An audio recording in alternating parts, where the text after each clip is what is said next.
मुख्यमंत्री अशोक गहलोत ने जो बजट पेश किया, उस बजट में भले ही ये बात सामने आई कि मुख्यमंत्री ने लोगों का ध्यान रखा, चाहे चिकित्सा की बात हो, चाहे शिक्षा की बात हो, या फिर चाहे बिजली की बात हो, लेकिन कहीं ना कहीं राइट टू हेल्थ को लेकर अब जो है आईएमए के साथ साथ कई चिकित्सक संगठन उसका विरोध करने लगे हैं। क्योंकि राइट टू हेल्थ है क्या, इस बारे में अब हम जानेंगे। उदयपुर में जो आईएमए के अध्यक्ष है, राइट टू हेल्थ आने के बाद कितना फ़ायदा होगा या नुकसान, ये कहना भी मुश्किल है, लेकिन इसके लागू होने से चिकित्सक क्या सोचते हैं, इसके अलावा जो हॉस्पिटल्स हैं, निजी हॉस्पिटल्स, उनकी क्या स्थिति हो जाएगी, और ख़ासकर जो सरकारी हॉस्पिटल भी हैं वहाँ पर क्या स्थिति बनेगी, इन सारी तमाम बातों को लेकर हमारे साथ मौजूद है बात करने के लिए उदयपुर आईएमए के अध्यक्ष डॉक्टर आनंद गुप्ता, जो पिछले 30 सालों से इस क्षेत्र में काम कर रहे हैं और अपना निजी एक हॉस्पिटल के साथ साथ कई संस्थाओं से जुड़े हुए हैं। उनसे बात करने से पहले मैं एक चीज़ बताना चाहूँगा कि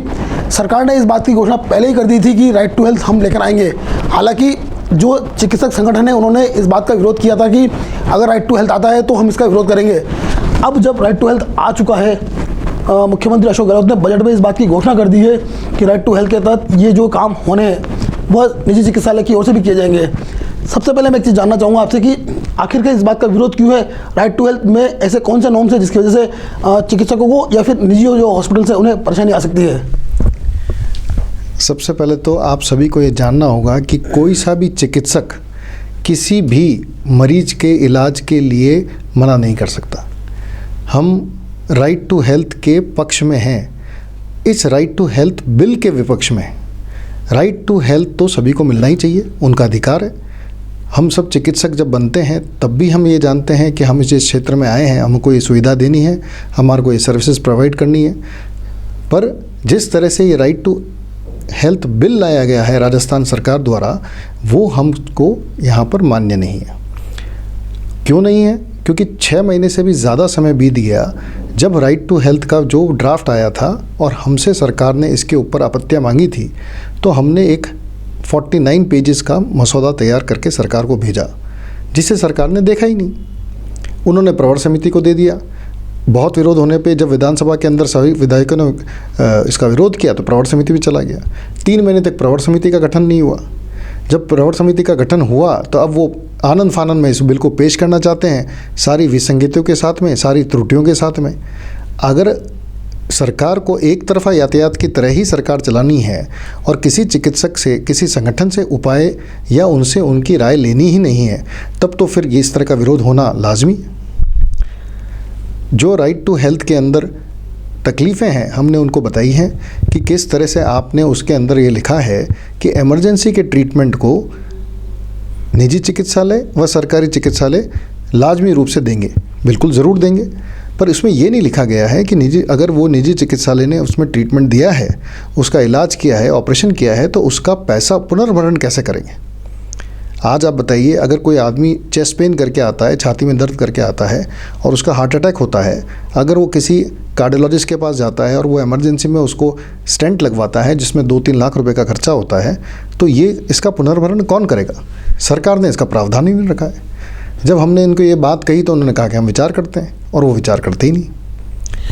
मैं एक चीज़ आपसे जानना चाहूँगा कि आपने जैसे अभी बात कही कि राइट टू हेल्थ तो बहुत ज़रूरी है, लेकिन राइट टू बिल जो आया है, राइट टू हेल्थ को लेकर जो बिल आया है, इस बिल में ऐसी कौन सी विसंगतियाँ हैं जिसके बारे में पिछले 6 महीने से जो चिकित्सक संगठन है वो लगातार सरकार के संपर्क में थे, लेकिन कहीं ना कहीं वो बात नहीं सुनी गई। एक तरफा बिल, जैसा भी आपने कहा कि एक तरफा बिल पेश किया गया, तो ऐसी कौन सी कुछ विसंगतियाँ ऐसी कौन सी जो खास है जिससे जिसका बुरा असर सभी चिकित्सालय या फिर होगा कि सभी चिकित्सकों पर पड़ेगा? आपने पूछा राइट टू हेल्थ बिल। हम सब चिकित्सकों ने कहा कि सभी को चिकित्सा का अधिकार है, मिलना ही चाहिए। पर इस बिल के अंदर ये लिखा गया, जैसे मैंने बताया, कि इमरजेंसी ट्रीटमेंट का कोई पुनर्भरण का कोई प्रावधान नहीं है नहीं। और इसके अंदर से अब ये बताया गया है कि अगर किसी भी मरीज को किसी तरह का डिसअपॉइंटमेंट है, किसी तरह का डिससेटिस्फेक्शन है, वो उस इलाज से खुश नहीं है, तो वहाँ पे एक प्राधिकरण बना दिया गया है। वो प्राधिकरण में वहाँ पे जनप्रतिनिधियों को रखा गया है। वो प्रतिनिधि जो कि सरपंच हो सकते हैं, हम पार्षद हो सकते हैं, या और कोई जो जिला परिषद के सदस्य हैं वो हो सकते हैं, पर किसी चिकित्सक को नहीं रखा गया। अब अगर इलाज में अगर कोई खामी रह गई है या नहीं रही है, उसका एनालिसिस वो लोग करेंगे जो चिकित्सक के बराबर पढ़ाई नहीं करी है। तो किस तरह से होगा? वो तो ये मानेंगे, पता ही नहीं लगेगा उनको कि ये ऑपरेशन सही हुआ है या गलत हुआ है।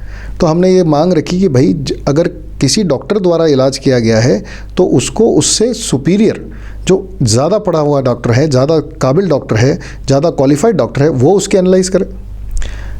अब इस प्राधिकरण को ये शक्तियाँ दे दी गई है कि वो उसके अंदर अस्पताल को जब्त कर सकता है, कागज़ जब्त कर सकता है, अस्पताल को बंद करा सकता है, लाइसेंस कैंसिल करा सकता है।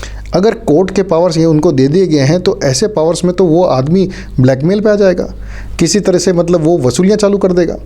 और सबसे बुरी बात इसके अंदर से ये है कि उन्होंने इसके खिलाफ कोई भी डॉक्टर या अस्पताल कोर्ट में नहीं जा सकता, ये भी पावर उसके अंदर से ले लिए गए हैं। तो ये तो अंग्रेज़ों के समय भी ऐसा काम नहीं होता था कि आप कोर्ट में नहीं जा सकते। अगर कोई चिकित्सक अपने ऊपर होने वाले किसी विरोध को, ये बात है, अगर वो वहाँ पे कोर्ट में नहीं ले जा सकता तो मूल अधिकार से ही वंचित कर दिया गया है। ऐसा क्या अधिकार आप ला रहे हो मरीजों के लिए जिसमें डॉक्टर काम ही नहीं कर सके? अस्पताल निजी क्षेत्र के तो सारे बंद होने के कगार पे आ जाएंगे। जैसा अभी आपने कहा कि प्राधिकरण है जो बनाया गया प्राधिकरण, उससे पहले मैं एक चीज़ आपसे पूछना चाहूँगा कि जो आपने अभी कही कि 49 पेज का एक मसौदा बनाकर जो भेजा था सरकार को चिकित्सक संगठनों की ओर से, लेकिन सरकार ने उस पर ध्यान नहीं दिया। उस मसौदे में ऐसी कौन कौन सी बातें आपने सम्मिलित करी जिससे कि बिल तो आए, लेकिन अगर उनको शामिल किया जाता तो हो सकता है कि इस बात का विरोध नहीं होता? ऐसी कौन सी प्रमुख बातें कौन कौन सी थी उसमें? उस 49 पेज के दस्तावेज में, उन 50 पेज के दस्तावेजों में हमने बिंदुवार एक एक पॉइंट का विश्लेषण किया। सरकार क्या चाहती है, मरीजों के हित में क्या है, उनको किस क्वालिटी का ट्रीटमेंट मिलना चाहिए, कौन सी मशीनों के द्वारा मिलना चाहिए, किस तरह से इमरजेंसी ट्रीटमेंट का पुनर्भरण होना चाहिए, कौन सी योजना के तहत आप हमारे को पुनर्भरण कर सकते हैं, या सरकार पूरा दायित्व निजी चिकित्सालय पर डालने के बजाय सरकार के क्षेत्र में भी डाल सकती है। प्राधिकरण के अंदर हमने सजेस्ट किया कि भाई वो डॉक्टर्स को रखें, सुपर स्पेशलिस्ट चिकित्सक को रखें, और जो हमसे ज़्यादा पढ़े हुए लोग हैं उनको रखें। कोर्ट में जाने का अधिकार हमारे को होना चाहिए। उसमें बड़े अक्षरों में लिखा हुआ है कि राइट टू पेशेंट के क्या क्या राइट्स हैं वो मिलने चाहिए। तो हमने उसमें सजेशन दिया कि डॉक्टर्स को भी राइट होना चाहिए कि अगर कोई पेशेंट आपसे बदतमीज़ी कर रहा है, लड़ाई झगड़ा कर रहा है, मारपीट कर रहा है, तो उसे न देखने का अधिकार भी होना चाहिए। तो डॉक्टर्स को भी ये अधिकार होना चाहिए कि कौन से पेशेंट का सिलेक्शन वो कर सके, किस तरह से वो अपने आप की वायलेंस के अगेंस्ट अपनी प्रोटेक्शन कर सके। फिर 54 तरह के लाइसेंसेस डॉक्टर्स के ऊपर लगा रखे हैं, हॉस्पिटल्स के ऊपर लगा रखे हैं, उनको हमने कम करने के लिए उसके अंदर रिक्वेस्ट करा है कि किस तरह से आपको अगर निजी क्षेत्र को बढ़ावा देना है, जो कि अभी भी राजस्थान में 60% से ज़्यादा सर्विसेज, सरकार से ज़्यादा सर्विसेज अभी भी निजी क्षेत्र के पास है। क्यों सरकार ये चाहती है कि ये सारे अस्पताल बंद हो जाएं और ये सारा काम जो क्वालिटी मेडिकल ट्रीटमेंट जो उनको मिल रहा है, हम ये नहीं कहते कि सरकार में क्वालिटी नहीं मिल रहा है, पर अगर निजी क्षेत्र ने आगे बढ़ा है और इस तरह से अत्याधुनिक मशीनें लाए हैं, जो बड़े बड़े सेटअप्स लेके आए हैं, मेडिकल कॉलेजेस लेके आए हैं, कॉर्पोरेट हॉस्पिटल लेके आए हैं, नर्सिंग होम लेके आए हैं, जांच केंद्र, डायग्नोस्टिक सेंटर लेके आए हैं, जिसमें करोड़ों अरबों रुपए का इन्वेस्टमेंट है, वो सब तो बंद हो जाएंगे। इस तरह से अगर आप गला घोट तरीके से ये एक्ट को लगा देंगे तो किस तरह से एक निजी क्षेत्र का चिकित्सक काम करेगा। ये सारी बातें हमने उस 49 पेज के दस्तावेज में लिख के उनको सरकार को भेजी, और हम इस बात पे बड़ा संतोष है और हम बहुत ग्रीवियसली हर्ट हैं कि उसको देखा ही नहीं गया। वो सजेशंस को मानना तो दूर, उनको देखना भी जरूरी नहीं समझा सरकार ने। अभी जैसा आपने कहा कि प्राधिकरण जो बनाया गया है, उस प्राधिकरण के जो उनको अधिकार दिए गए हैं, वह अधिकार ऐसे अगर उनका उपयोग होता है तो कहीं ना कहीं जो चिकित्सक है वो अपना काम नहीं कर पाएंगे, या तक कि जो निजी हॉस्पिटल्स है वह बंद हो जाएंगे। तो इसके पीछे आप क्या मानते हैं कि सरकार की मंशा क्या है? क्योंकि कहीं ना कहीं जब ये राइट टू हेल्थ को लेकर जो बिल बनाया गया, इस बिल को तैयार करने में कहीं ना कहीं जिस तरह के जो अधिकारी मौजूद थे, जनप्रतिनिधि मौजूद थे, तो उनकी मंशा क्या रही होगी इस बिल को बनाने में? ये बात तो निश्चित है कि ये इस बिल को इस तरह से तैयार करा गया है कि इंस्पेक्टर राज को इतना बढ़ावा मिलेगा इस चीज़ से कि हर कोई आके बड़े से बड़े डॉक्टर की कॉलर पकड़ सकता है।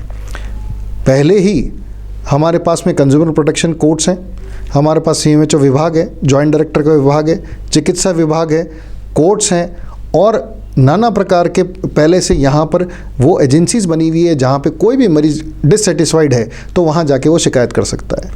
एक और प्राधिकरण बना के आप क्या साबित करना चाहते हैं कि डॉक्टर्स के ऊपर हम इस तरह से लगाम लगा दें? जो जनप्रतिनिधि हमारे साथ में जहां अपने क्षेत्र में काम कर रहा है उसको इस तरह के अधिकार दे दिए गए हैं कि वो वहाँ पे ब्लैकमेलिंग कर सकता है, वसूलियाँ कर सकता है। अगर उसको पता नहीं किस चीज़ से अगर किसी डॉक्टर से प्रॉब्लम है, अगर वो तो उसकी वो भड़ास वहाँ पर निकालेगा। इस तरह के अधिकार अगर जनप्रतिनिधियों को और जो ब्यूरोक्रेसी अगर उनको इस तरह से दे दिया जाएगा, तब तो ये प्रोफेशनल वर्ग काम ही नहीं कर सकता। पहले से बने हुए जितने आपके वो, या तो वो जितनी समितियां बनी हुई है उनको ख़त्म कर दीजिए, ये एक्ट लगा दीजिए, या फिर उसको ये बताइए कि उनका कोई औचित्य ही नहीं है। जो कंज्यूमर प्रोटेक्शन एक्ट बना हुआ है, जो कोर्ट्स बनी हुई है, क्या वो काम नहीं कर रही है? सरकार क्या कहना चाहती है? खुद की उनकी एजेंसियाँ फेल हो रही है क्या? जैसा भी आपने कहा कि जो पूरा सरकारी तंत्र है, जिस तरह का जो एक्ट ये भी जो लाया गया है, कहीं ना कहीं एक चीज़ और पूछना चाहूँगा इस पूरे मामले में कि सरकार ये बिल आप मतलब यूँ कहे कि निजी चिकित्सालय चिकित्सकों पर या फिर सरकारी चिकित्सालय सभी पर थोपने के पीछे क्या आशय है? क्योंकि राइट टू हेल्थ तो जैसा भी आपने कहा कि सबका अधिकार है, पहले भी मिल रहा था, लगातार भी मिलता रहेगा, लेकिन जिस तरह का बिल लाकर थोपने का जो एक कोशिश की गई सरकार की ओर से, इस कोशिश को आप क्या देखते हैं? अगर ये कोशिश अगर कामयाब होती है तो इससे कितना बड़ा नुकसान होगा चिकित्सकों को और साथ में मरीजों को? जब हम उनके सरकार के साथ मीटिंग में गए तो उन्होंने कहा कि हम राजस्थान को सिरमौर स्टेट बनाना चाहते हैं, वो राज्य बनाना चाहते हैं जो राइट टू हेल्थ को पहली बार इस देश में लेके आया। तब हमने उनको बताया कि 11 स्टेट में तो पहले से ही ये चल रहा है, आप किस चीज़ की झूठी प्रशंसा लेना चाहते हैं? पहले से चलते हुए राइट टू हेल्थ को, जो कि सुप्रीम कोर्ट ने दे रखा है, कोई सा भी चिकित्सक, कोई सा भी अस्पताल किसी भी मरीज के इमरजेंसी ट्रीटमेंट को ना कर सकता है, मना नहीं कर सकता, वो तो पहले से चल रहा है। अब इसको राइट टू हेल्थ बिल का अमली जामा पहना के, लोक लुभावन तरीके से बना के ये वोट बैंक को रिझाने की स्कीम है। जिस तरह से चिरंजीवी योजना को लेके आए, जिस तरह से दूसरी योजनाओं को लेके आने के बाद में आप इलेक्शन का मैनिफेस्टो बना रहे हैं, इस तरह से ही राइट टू हेल्थ बिल को भी सिर्फ लोक लुभावन बनाया जा रहा है। लोगों को, जनता को, जो हमारी 7.5-8 करोड़ की राजस्थान की जनता को है, उसको भ्रमित किया जा रहा है। पहले से चलते हुए स्कीम्स को, सरकारी हॉस्पिटल्स में तो पहले से सब कुछ फ्री है। आज आपने नए स्कीम्स को चिरंजीवी को वहाँ पे दे दिया गया है, जो सरकार वहाँ पर पहले से फ्री स्कीम्स का, जहाँ पे आप तनख्वाह भी आप देते हैं, इंफ्रास्ट्रक्चर भी आप बनाते हैं, बिजली का बिल भी आप देते हैं, पानी का बिल भी वहाँ देते हैं, मशीनें भी आप देते हैं, वहाँ पे जो कॉस्ट है सिर्फ उस कुछ डायग्नोस्टिक रिएजेंट्स की या कुछ अपने ऑपरेशन की लग रही है, उसको पूरा चिरंजीवी का पैसा भी मिलता है। अब यह हालत ये हो गई है कि सरप्लस मनी वहाँ पर पड़ा हुआ है जो मेडिकल कॉलेजेस के अंदर और डिस्ट्रिक्ट हॉस्पिटल्स के अंदर है, और वहाँ पे एफडी कराई जा रही है पैसों की। सरकार बड़े बड़े रेवेन्यूज़ दे के इंश्योरेंस स्कीम से वो पैसा ले रही है और अल्टीमेटली अपने सरकारी खातों में पैसा जमा हो रहा है।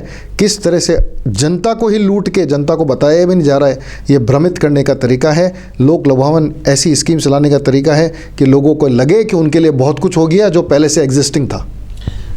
एक बात और, चिरंजीवी की भी अभी आपने बात करी। जब चिरंजीवी लागू हुआ था, इसको लागू होने के बाद कई जगहों पर यह बात सामने आई थी कि क्वालिटी जो चिकित्सा है, जो चिकित्सा क्वालिटी वाली मिलनी चाहिए, उसमें कहीं ना कहीं इसमें बदलाव आएगा चिरंजीवी के बाद, ये बात भी सामने आई थी। अब तो उससे भी ऊपर सीधा राइट टू हेल्थ थोपने की कोशिश की जा रही है, तो क्वालिटी चिकित्सा पर असर पड़ेगा? क्या मानना आपका इस बारे में? यहाँ भी पूरी राजस्थान की जनता को ये जानना ज़रूरी है कि जो पहले ऑपरेशन करीब 50-60 हज़ार में होते थे, उसका चिरंजीवी के अंदर 20-30 हज़ार रुपये, यानी कि 40%, 50% पैसा ही मिलता है। वो पैसा अभी 3 महीने, 4 महीने, 5 महीने बाद आता है पैसा, और यहाँ पैसा बहुत सारे तरीके से कट भी जाता है। यहाँ पर जब प्राइवेट हॉस्पिटल्स को इतना कम पैसा मिल रहा है तो उनकी जो है परचेज कैपेसिटी ही कम हो जाती है। उनको कोई उत्साह नहीं है कि नया कोई इक्विपमेंट लाया जाए और बढ़िया डॉक्टर्स को बुला के उनका ऑपरेशन कराया जाए, क्योंकि उनको पता है पैसा तो उतना ही मिलना है। तो जो मरीज़ है वो निःशुल्क सुविधा के अंदर कारण जो आ रहा है वो मरीज़, उसको वहाँ पर वही संसाधन मिलते हैं जो पहले से लगे हुए हैं। कोई भी अपडेट जो कि चिकित्सा विज्ञान में होता है, हम सब रोज़ कंटिन्यूइंग मेडिकल एजुकेशन CME द्वारा अपने आप को अपडेट करते हैं और नए जो चिकित्सा के जो पैरामीटर्स आ गए हैं उसको इम्प्लीमेंट करते हैं। एक समय था जब पेट को पूरा ऑपरेशन करके, खोल के ऑपरेशन करना पड़ता था, पथरी निकालनी पड़ती थी, आज दूरबीन द्वारा ये ऑपरेशन होने लग गए हैं। तो इस तरह की चिकित्सा कोई लेज़र के द्वारा आया है, कोई नई मशीन आई है, वो क्यों प्राइवेट सेक्टर वाला लगाएगा जब उसको पता है कि ये पैसा तो उतना का उतना ही उसको मिलना है? क्यों अपनी स्किल्स को डेवलप करेगा, नई चीज़ सीखने को जाएगा जब उसको पता है कि ये पैसा तो हमारे को उतना का उतना ही मिलना है? रेदर सरकार ने ये पैकेजेस अपनी मंशा से जब चाहे वो अपना पैसा कम कर देती है। अभी भी जो नई लिस्ट आई है उसके अंदर शायद 15-20% पैसा और कम कर दिया गया है। इस तरह से अगर बार बार चिरंजीवी के द्वारा भी अपनी चिकित्सा जो सुविधा उपलब्ध कराई जा रही है उसका क्वालिटी कम करते जाएंगे, ये बातें सफ़र किसको करना है? न सरकार सफ़र कर रही है न कोई और, सिर्फ जनता को भ्रमित करने के लिए और जनता को जो क्वालिटी है वो कॉम्प्रोमाइज़ क्वालिटी की चिकित्सा मिले, यही ये स्कीमें दे रही है। फ़ायदा हो रहा है, इसमें कोई दो राय नहीं है कि चिरंजीवी स्कीम द्वारा लाखों को बेनिफिट हो रहा है, पर उसके साथ साथ में सरकार को पूरी तरह से ये ध्यान रखना पड़ेगा कि चिकित्सा जो है वो क्वालिटी के साथ में मिले, अमाउंट क्वांटिटी के साथ में नहीं मिले, क्वालिटी भी उसको साथ में मिले। राइट टू हेल्थ जो बिल अभी क्यों कहे कि बजट में इसको पेश किया गया, 1 अप्रैल से लागू होने की बात सामने आ सकती है, क्योंकि जो भी बजट पेश होता है वह 1 अप्रैल से लागू होता है। मैं एक चीज़ वो जानना चाहूँगा यहाँ पर कि अगर ये बिल लागू होता है तो आगे क्या कदम रहेगा, चाहे चिकित्सक संघ रहे, चाहे निजी हॉस्पिटल्स रहे, क्योंकि ये बात सामने आ चुकी है कि एक बार सरकार से बैठक होगी, सरकार के जो युवा हैं कि जो अलग अलग संगठन है चिकित्सकों के, उनके प्रतिनिधि उनसे मिलेंगे, लेकिन अगर सरकार इसके बाद भी नहीं मानती है तो पूरे प्रदेश में कैसा क्या रुख रहेगा निजी चिकित्सकों का या चिकित्सालय जो बने हुए हैं? चूँकि ये जो राइट टू हेल्थ बिल आया है, जो एक्ट बनने जा रहा है उनके द्वारा, ये सारे सरकारी व निजी चिकित्सालयों पर व सारे डॉक्टर्स पे एक साथ लागू हो रहा है। इसीलिए हमने जॉइंट एक्शन कमेटी बनाई है जिसके अंदर से सारे निजी चिकित्सक जो कि हमारे पास MPS के नाम से जाने जाते हैं, उपचार के नाम से एक और संगठन है, RMCTA जो मेडिकल कॉलेज टीचर्स एसोसिएशन है, अरिस्डा जो इन सर्विस डॉक्टर्स एसोसिएशन है, और हमारा सबसे बड़ा संगठन जिसका मैं प्रेसिडेंट हूँ उदयपुर का, भारतीय चिकित्सा संघ यानी कि इंडियन मेडिकल एसोसिएशन। उसके साथ साथ में सारे स्टूडेंट्स जो PG कर रहे हैं, अंडर ग्रेजुएशन कर रहे हैं, वो सभी एक बैनर की तरह है, क्योंकि सब ने माना इस बात को कि ये जो बिल है वो सबको समान रूप से अफेक्ट कर रहा है। जॉइंट एक्शन कमेटी द्वारा हमने पूरी तरह से रिप्रेजेंटेशन गवर्नमेंट को दिए हैं और उनको हमारा बताया है कि हमारा असंतोष किस तरह से है, आप इन त्रुटियों को इसको ठीक करें, नहीं तो हम इसको पूरी तरह से नकार रहे हैं। हम राइट टू हेल्थ बिल हम स्वीकार नहीं करेंगे। तो आप अगर जाने कि 50,000 चिकित्सक जो राजस्थान में हैं, वो सरकारी क्षेत्र में भी हैं, निजी क्षेत्र में हैं, सभी जन इसका विरोध कर रहे हैं। हम चाहे हमको किसी भी हद तक जाना पड़े, हमको सड़कों पे आना पड़े, हमारे अस्पताल बंद करने पड़े, सरकारी स्कीम्स को हमको वापस करना पड़े, सरकार में हमारे को काली पट्टी बांध के काम करना पड़े, या हमारे को अपने अस्पताल बंद करना पड़े, पर ये राइट टू हेल्थ का विरोध तो होगा। अगर ये इसको बिल को ठीक नहीं किया गया तो इस तरह से तो हम स्वीकार कर ही नहीं सकते, क्योंकि दोनों तरफ से मरना लिखा है। अगर हम स्वीकार करें तो जनता और हमारे बीच के अंदर ऐसी खाई डाल देगी ये सरकार कि कभी हमारे पे विश्वास करके करेगा नहीं, कोई भी मरीज़ हमसे इलाज नहीं कराएगा, और हमारे द्वारा जो अपने खुद के जो भरण पोषण करने वाले हमारे चिकित्सालय हैं, हमारे नर्सिंग होम्स, हॉस्पिटल्स हैं, वो चल ही नहीं पाएंगे। तो इसीलिए तो हम सब जने जॉइंट एक्शन कमेटी के द्वारा इसका पुरजोर विरोध कर रहे हैं, और सरकार को अपनी बात पहुंचाने की जो हमारी कोशिश है, हम उम्मीद करते हैं कि सरकार एक तरफा यातायात की तरह नहीं, जिस तरह से उन्होंने सरकार ने सभी क्षेत्रों के बारे में सोचा है, वो चिकित्सकों के बारे में भी सोचेगी।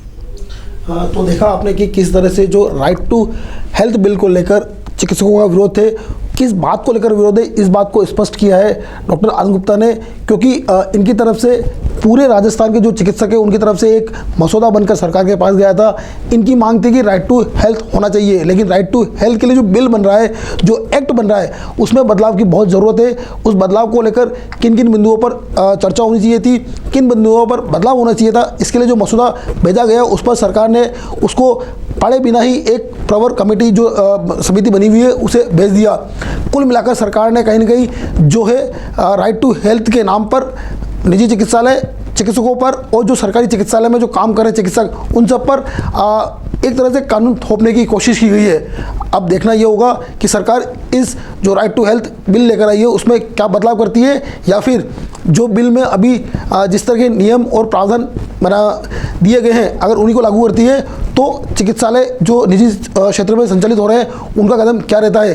कुल मिलाकर अभी जो विरोधाभास सामने आया है उसके बाद कहीं ना कहीं यह जो लड़ाई है यह राजस्थान में लंबी चलती हुई दिखाई दे सकती है।